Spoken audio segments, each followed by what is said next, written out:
We are to bear the fruit of the Spirit, and kindness is, of course, one of those fruit. And this is the thing about kindness and the fruit of the Spirit. Christian kindness or Christian love is not limited by its object. We are the subjects, and the love that the subject will demonstrate is not dependent upon the object. As you saw in the skit, it doesn't matter what somebody wears.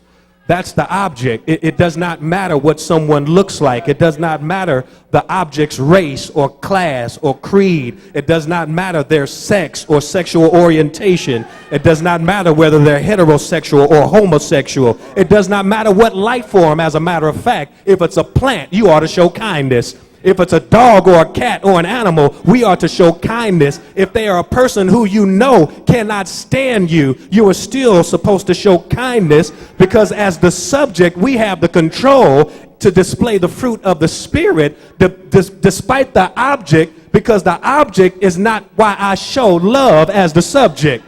The reason why I am motivated to show kindness is because you are not my focus of kindness and love. I'm trying to love Jesus. And on my way to loving Jesus, I am required to love you. I am required to do likewise, because Jesus first loved me, and Jesus is so kind toward me. I am required to show kindness to everyone and everything in my path. And so we make the mistake of only being kind to those we choose to.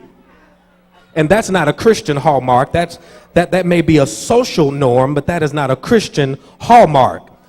Jonah was disobedient when God instructed him to preach in Nineveh, and he didn't want to do it because the Ninevites, again, were enemies to his people.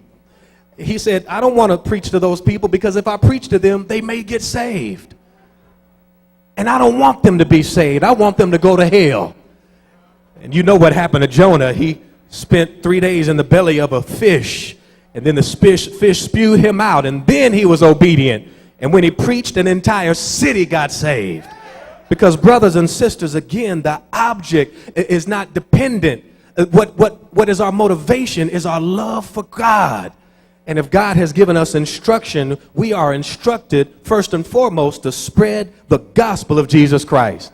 That's the highest form of love, to love thy neighbor so much so that you want to see their soul saved. Because when someone's soul is saved, they are transformed and they are conformed to the image of Christ Jesus. And that's where the victory comes. The victory comes in our being used by God to transform an evil world. Because we do live in an evil world. Let's just be honest. It's difficult to show kindness in such a mean and evil world.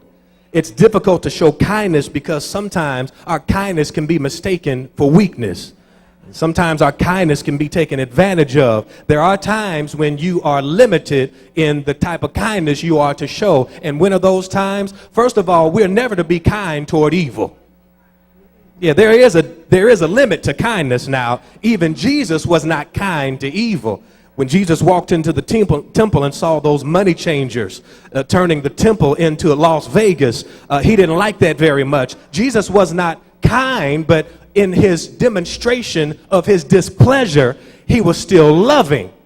But there is a difference in being loving and being respectful and being responsible to show your displeasure with evil. He didn't come up and give him a kiss on the cheek and say, it's all right, what you're doing is fine. No, what he did was he overturned those tables. He knocked the money changers over. He even took whips, some scholars say, and whipped them right out of the temple. You can't be kind to the devil. I wish I had a witness in here this morning. Some of us are thinking that to be a Christian, we have to be kind in the face of injustice, kind in the face of evil. No, that's the time when you are required to speak up, stand up, and say something against it.